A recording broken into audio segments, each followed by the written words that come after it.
Whether you're in business or you have a career or you're in sales, storytelling is a great way to share an idea, get other people enrolled in it, and create a lasting, memorable message. And in this video, I'm going to be sharing 3 powerful exercises to improve your storytelling skills.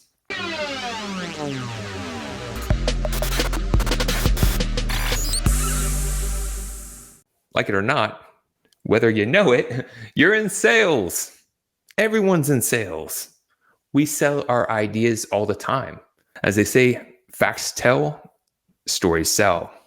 Now, when I first started my career as a speaker, I didn't have the fear that some people had of getting in front of an audience and communicating or doing a speech. See, I played in a band. I played in front of audiences all the time. I was comfortable with getting in front of people and presenting.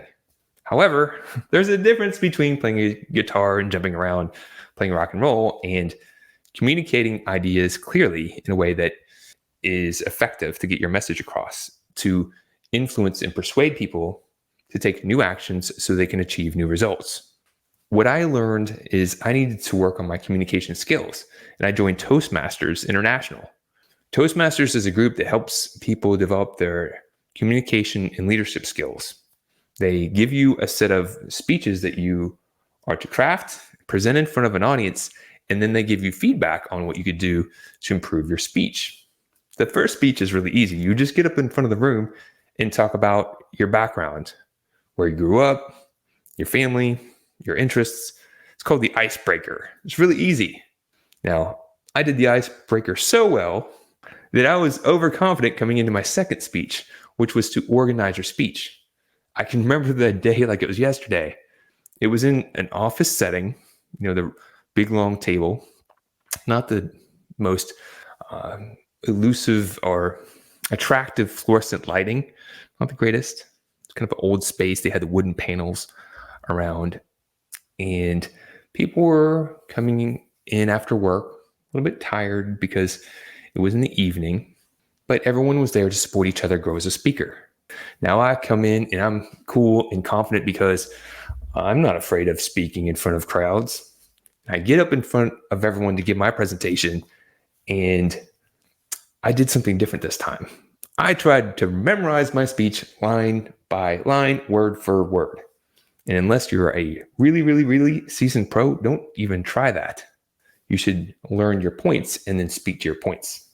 So I got up there all thinking I knew what I was doing, started giving my speech, and then my thoughts that were there just went poof, they were gone. And then I must have looked like a deer in headlights as I couldn't find my train of thought. It went choo-choo down the way. I felt my heart starting to beat a little heavier. Oh my God, what happened to my mouth? My tongue is getting so big. My mouth was drying out, feeling like the desert in the Sahara. I'm looking around at everyone. They're giving me these blank stares like, what is going on with this guy? I'm like, I'm talking about something I even know in my presentation. But because I lost my train of thought, choo-choo, completely lost it. I learned even if you know how to talk to people, even if you can communicate relatively well, if you want to get really good at something, you've got to practice. You've got to get feedback. You've got to put in the reps and the exercises.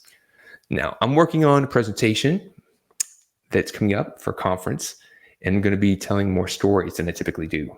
See, I've gotten caught in the trap of over explaining, not telling enough story. So here are the storytelling techniques that I'm going to be practicing and I'll be sharing.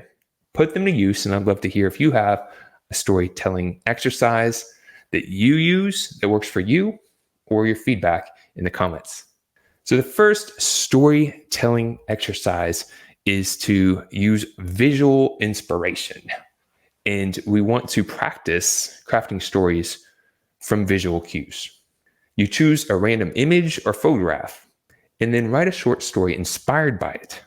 Focus on describing the scene, imagining the backstory of the characters in the picture, or pretending what happens next. This exercise hones descriptive skills and the ability to create narratives from visual information. So you don't even need to have the story here. You're simply taking a picture and you're speaking to it. It's pretty effective. Give that a shot. So number 2, the 60, 30, and 15-second method.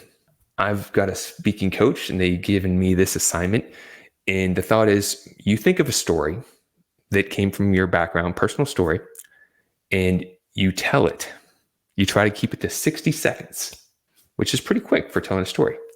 But then after you get the 60-second version done, you narrow it down, you tighten it up, and tell it in 30 seconds.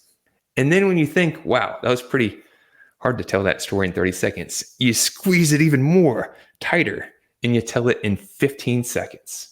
So what you're doing there is you're getting down to those root elements of the story. Sometimes it's helpful to get descriptive and to tell additional details, but you've all probably heard someone telling a story that was long-winded and you're like, all right, get on with it.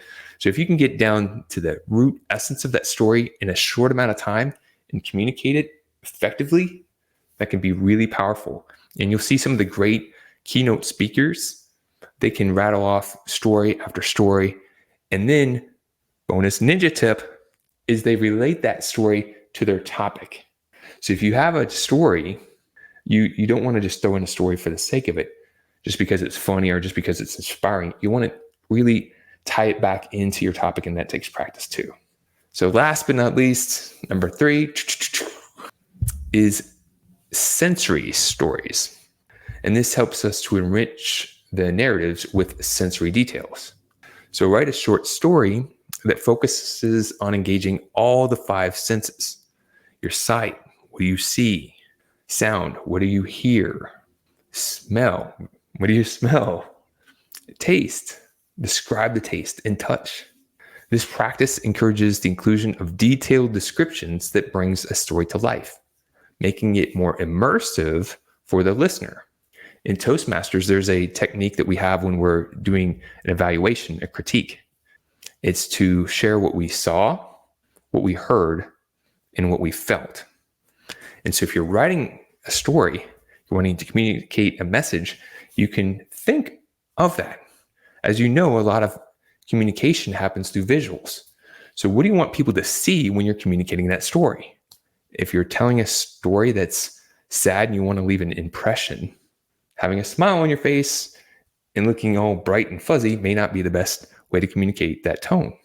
What do people hear?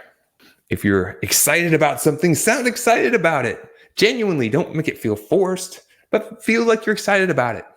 I'm excited that we're here now. Doesn't have the same tone, right? And then what do people feel?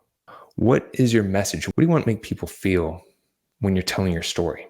A lot of the times we're telling a story to make a point or to inspire someone to take a new action. And we want to craft a story with the intention of making them feel something so they act upon it, whether that's feeling inspired, feeling angry, or feeling entertained. If we can pay attention to what we want people to see, hear, and feel, craft a story and deliver it right, that's how you can be a really great storyteller. So those are 3 exercises that you could use: the visual inspiration, the 60, 30, 15, and the sensory stories. Again, if you have a technique to improve your storytelling skills, I'd love to hear it. If you have a comment, I'd love to hear that as well. And sharing is caring, so shares, likes, and all that jazz are welcomed.